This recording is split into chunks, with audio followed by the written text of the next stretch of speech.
ভারত ও পাকিস্তান কয়েকদিনের পাল্টাপাল্টি হামলার পর যুদ্ধবিরতিতে সম্মত হলেও তা বেশিক্ষণ স্থায়ী হয়নি। যুদ্ধবিরতির কয়েক ঘন্টার মধ্যেই পাকিস্তান ফের হামলা শুরু করেছে বলে অভিযোগ তুলেছে ভারত। অন্যদিকে পাকিস্তান যুদ্ধবিরতি লঙ্ঘনের ভারতীয় এই অভিযোগ প্রত্যাখ্যান করেছে। দেশটি বলছে তারা যুদ্ধবিরতি বাস্তবায়নে প্রতিশ্রুতিবদ্ধ। একই সঙ্গে ভারতের বিরুদ্ধেও আন্তর্জাতিক সীমান্তে অস্ত্রবিরতি লঙ্ঘনের অভিযোগ তুলেছে দেশটি। ভারতের অভিযোগ যুদ্ধবিরতি লঙ্ঘন করেছে পাকিস্তান। 11 মে গভীর রাতে এক জরুরি সংবাদ সম্মেলনে ভারতের পররাষ্ট্র সচিব বিক্রম মিস্ত্রি পাকিস্তানের এই আচরণের তীব্র নিন্দা জানান।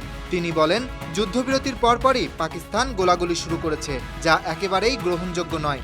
এই ঘটনার দায় সম্পূর্ণভাবে পাকিস্তানের। তিনি জানান, ভারতীয় সেনাবাহিনী এর উপযুক্ত জবাব দিচ্ছে এবং পরিস্থিতি নিবিড়ভাবে পর্যবেক্ষণ করে যাচ্ছে। পাকিস্তানকে সতর্ক করে তিনি আরও বলেন, যে কোনো ধরনের অস্ত্রবিরতি লঙ্ঘনের কঠোর জবাব দিতে সেনাবাহিনীকে নির্দেশ দেওয়া হয়েছে। এদিকে পাকিস্তানের পররাষ্ট্র মন্ত্রণালয় এক বিবৃতিতে ভারতের বিরুদ্ধেও যুদ্ধবিরতি লঙ্ঘনের অভিযোগ তোলে এবং জানায়, পাকিস্তানি বাহিনী দায়িত্বশীল ও সংযমীভাবে পরিস্থিতি মোকাবেলা করছে। যুদ্ধবিরতির সফল বাস্তবায়নে যে কোনো জটিলতা সংশ্লিষ্ট পর্যায়ে যোগাযোগের মাধ্যমে সমাধান করা উচিত। একই সঙ্গে সীমান্তে অবস্থানরত সৈন্যদেরও সংযম প্রদর্শন করা জরুরি বলে জানানো হয়েছে বিবৃতিতে। এদিকে যুদ্ধবিরতির পর জম্মু কাশ্মীরের শ্রীনগরে বিস্ফোরণের শব্দ শোনা গেছে। রাজ্যের মুখ্যমন্ত্রী ওমর আবদুল্লাহ সামাজিক যোগাযোগ প্ল্যাটফর্ম এক্সে লেখেন, যুদ্ধবিরতির কি হলো? শ্রীনগরে বিস্ফোরণের শব্দ পাওয়া যাচ্ছে। একাধিক স্থানীয় বাসিন্দা ও সাংবাদিক জানিয়েছেন, তারা বিকট বিস্ফোরণের শব্দ শুনেছেন এবং কিছু এলাকায় বিদ্যুৎ বিচ্ছিন্ন করে ব্ল্যাকআউট করা হয়েছে। শ্রীনগরে আকাশ প্রতিরক্ষা ব্যবস্থা সক্রিয় করা হয়েছে বলে জানিয়েছে প্রশাসন।